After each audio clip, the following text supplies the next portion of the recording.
Ini kita kedatangan lemparan teman juga ya.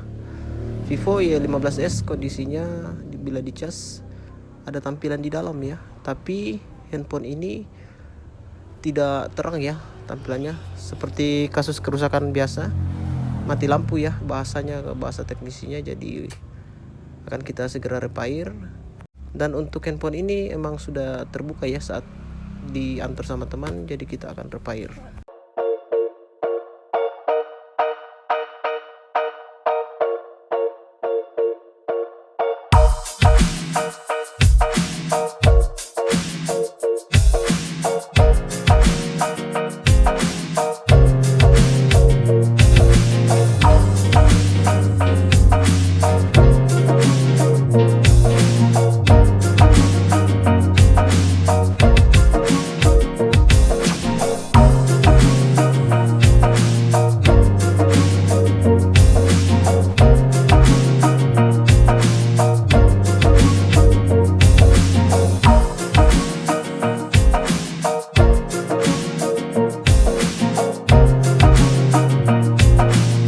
Dan di sini saya akan mengganti koilnya ya.